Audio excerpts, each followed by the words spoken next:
Hey there, G3XE here, and if you've seen my previous video, that was actually used to start off a campaign for my players for a game called Black Crusade, which I've had further time to really digest, and I'm going to go ahead and do a review. So Black Crusade is a role-playing game set in the Warhammer 40,000 universe, made by Fantasy Flight. Fantasy Flight got the license from Games Workshop and made many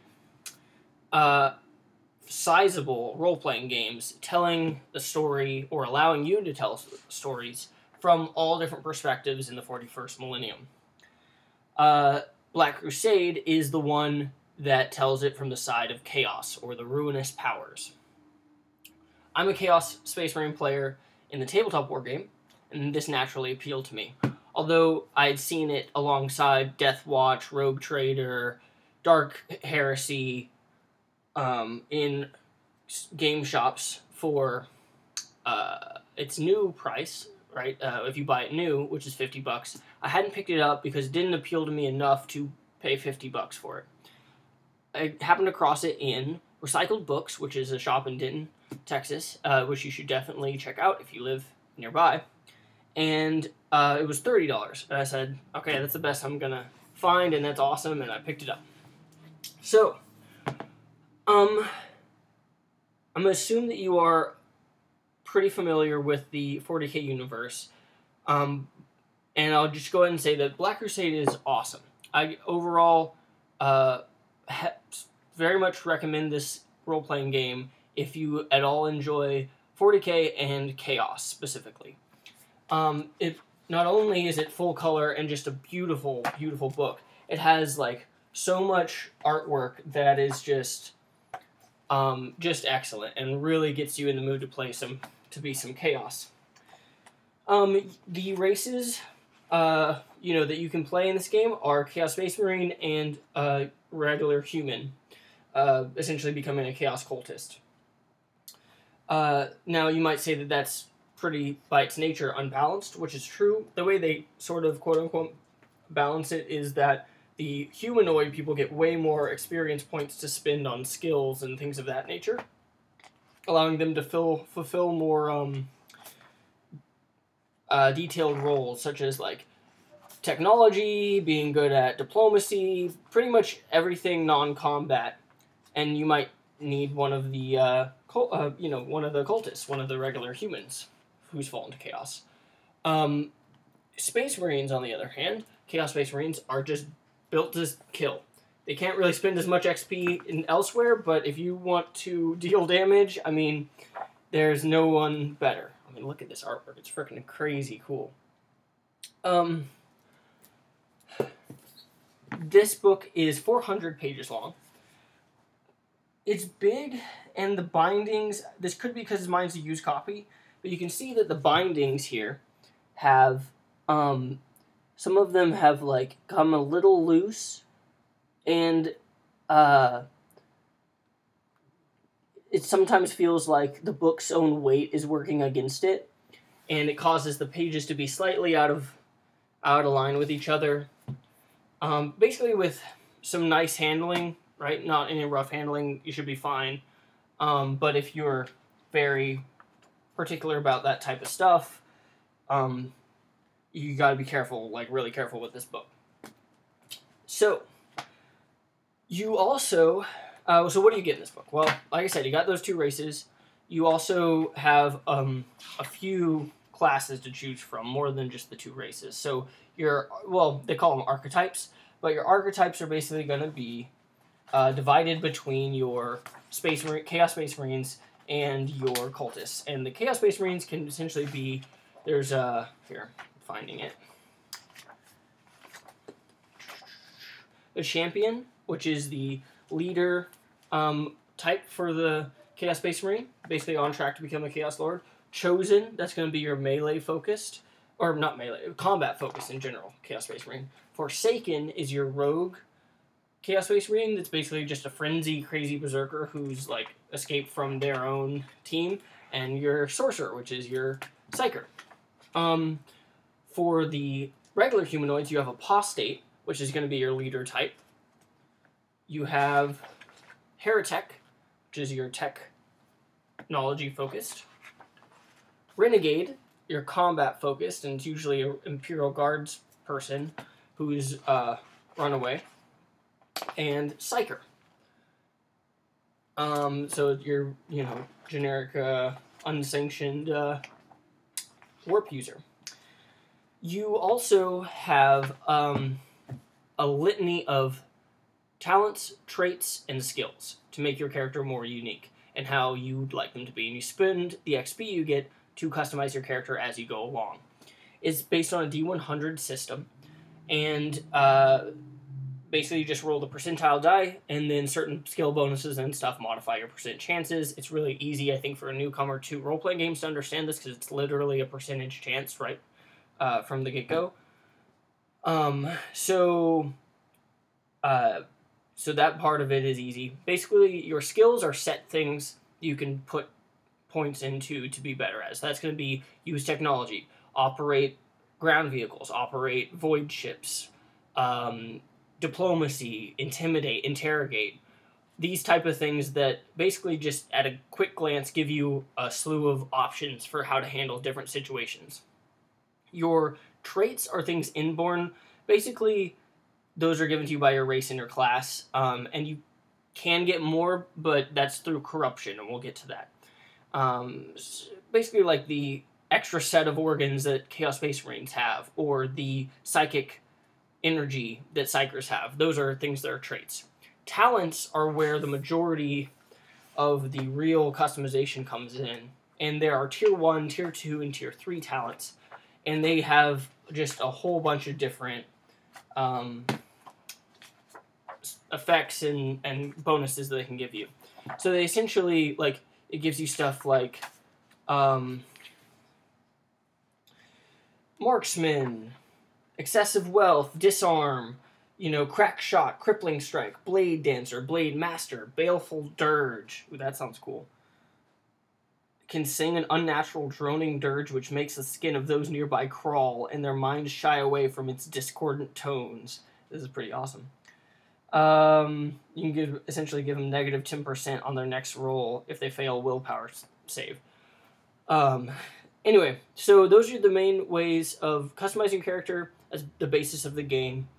How is it as a role-playing game? Well, I think this product is awesome. It gives you not only lore for the 40k universe, but tools for telling stories therein, and like little summaries of who the major players are, descriptions of all the different parts of the Imperium, and it's cool because it gives you like the perspective from Chaos, right? So, and how to make the Imperium the enemy, which is not very hard because Imperium is kind of an authoritarian dictatorship with like crazy theocratical beliefs, and yeah.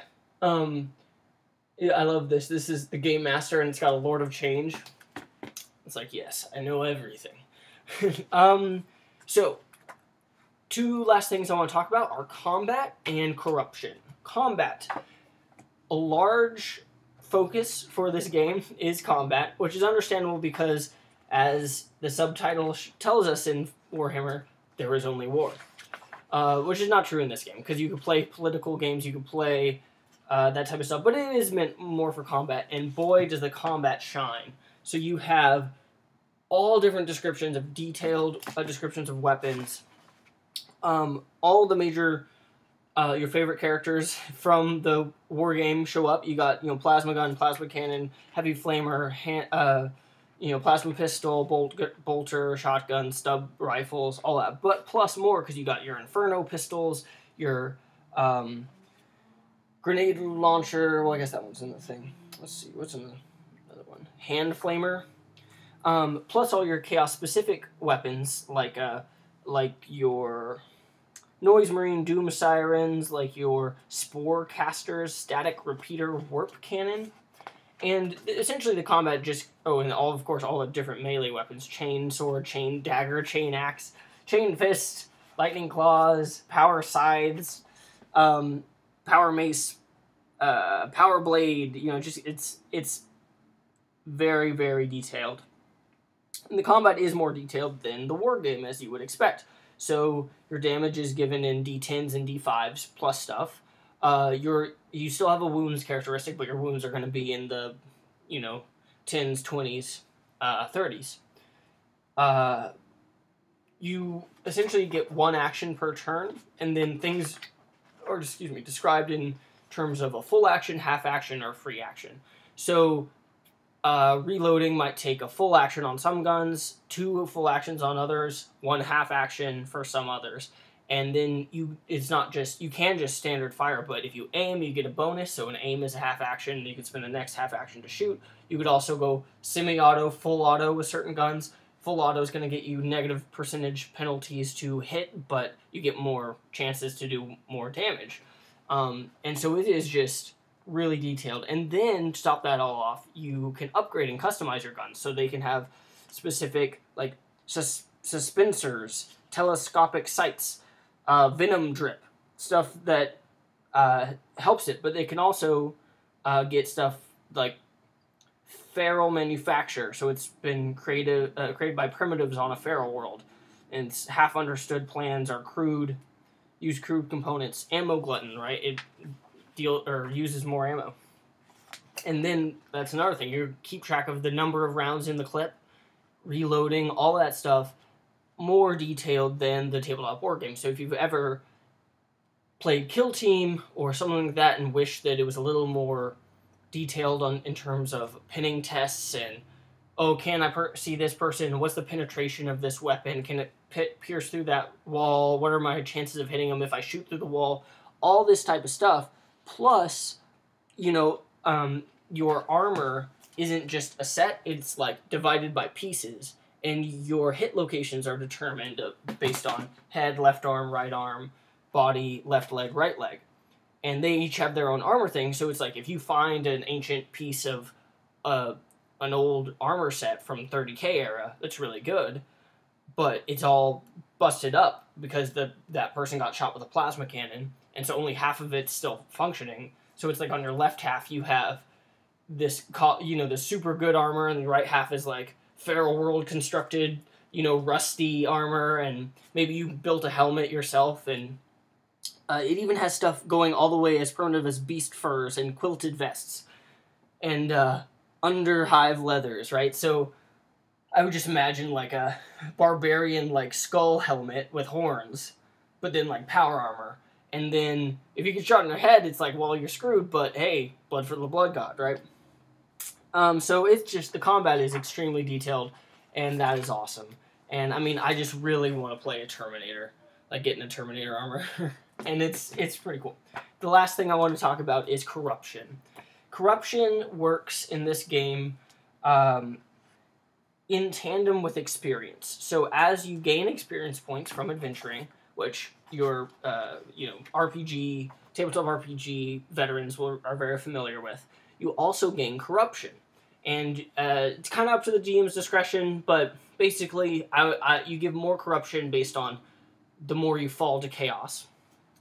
And at certain benchmarks, you roll on gifts of the gods. And this can have effects such as your eyes grow into eye stalks, so they pop out and grow. You get centauroidism, which has now you have 4 legs, and or you might grow an extra limb, or you also, one of them is like your voice becomes crazy deep. One of them is like your face disappears. Not all of them have to do with your body. Some of them are like one of them is like you look hideous to anyone who's a psyker, but everyone else sees you as normal. And they do, some of them, a lot of them confer certain benefits both in and out of combat. So like you're really good at intimidating with a deep voice.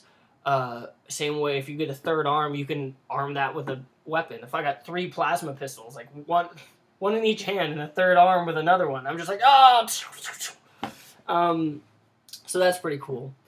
And each of the corruptions, as well as each of the skills, traits, and talents, are associated with different gods. So the more you put into cornate stuff, the harder it will be to, the more experience it will take, essentially.